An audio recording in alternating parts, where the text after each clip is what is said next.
Christmas is over, I suppose, for another year, but there are Christmas cards which I'd love to keep. This is just one of them, but I've got about another half dozen to show you. So see what you think of this one. It's an optical illusion which, when you look at it closely, there's nothing there really. It's just have a dotty Christmas.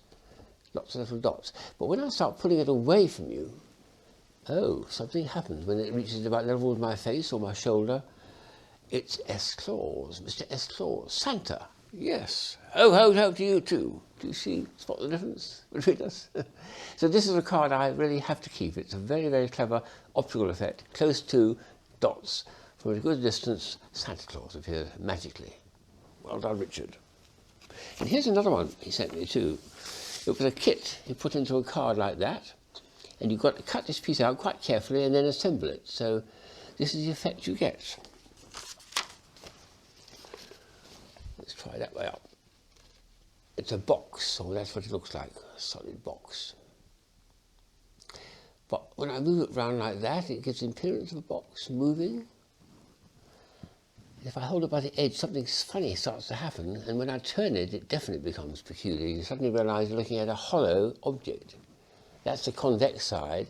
This is a concave side, looking just as though it's a box. When it's moved up and down and a little around, you get some very strange effects.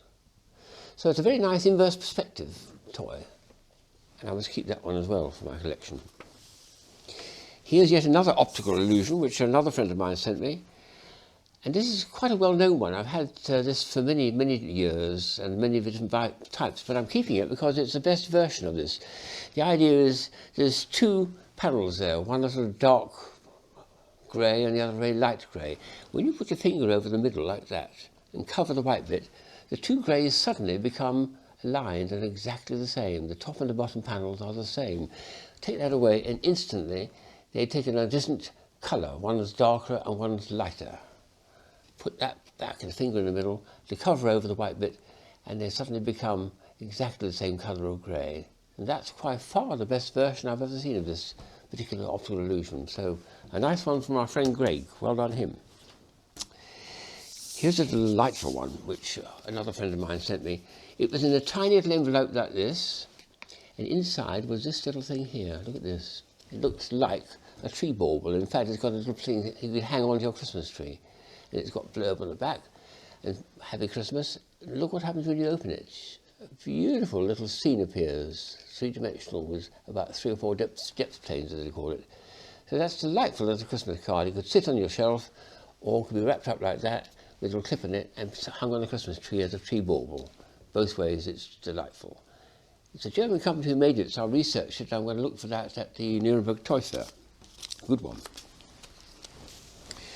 Here's a nice one, which it's an easel with a thing on it, and it's supposed to be Santa Claus being an artist, doing a really big grand bit of artwork there. He's doing a famous picture, I think it is, but he's working hard away at it. It's a very nice tongue-in-cheek version of showing Santa Claus as an artist with an easel and the back of Santa. So again, that'll be a nice one to keep in my collection. Good one. And then a friend in New York, Mark Cecil Ducati, always sends me optical stuff which he invents. This one's quite interesting. It's one I haven't seen before as an effect. You're looking at 3 figures and he's asking you to choose which hat matches this girl here, the green girl. Which hat should match her? Well, the answer is when you push it down. In fact, all 3 girls have got the same actual dress underneath the stripes. It's exactly the same, slightly yellowy colour.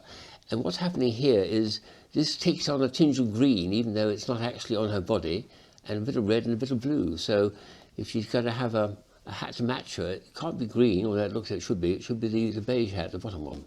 So it's a nice optical effect, showing how you assimilate and add colours which aren't actually there because they're all around the objects themselves. So a clever optical illusion, that. This is delightful. It comes flat like this, neatly flat. It opens up into a grid, which is like this. Lovely action, and then you get these wonderful moire patterns. You turn this a little bit left and right. It does a very nice little silver sun in the middle, which is delightful too. But look how three-dimensional it is. It's a great old grid thing. Look at this, beautiful. Both sides it works, and packs neatly flat. So that is superb. And the last one is actually a pair which I got from different friends, but they're flat, they come out flat. And look at them. Nothing there, or just a bit of a muddle, but suddenly when you open up like that, you get a grid effect like down there, and then suddenly it becomes a real three-dimensional card. Look at that. And you turn it round and fire it from all the angles, and you can see there's a huge number of Christmas theme things in there. And here's another pet one with different scenes. And I think they make a delightful pair, those. Very, very nice indeed. So these are cards that you really feel that a Christmas card is not for life, they say. Well, sometimes they are, and there are a few Christmas cards which I'm going to keep for the rest of my life because I think they're so interesting and such fun to look at and to show other people. Christmas scenes. What beauties those are. Love it.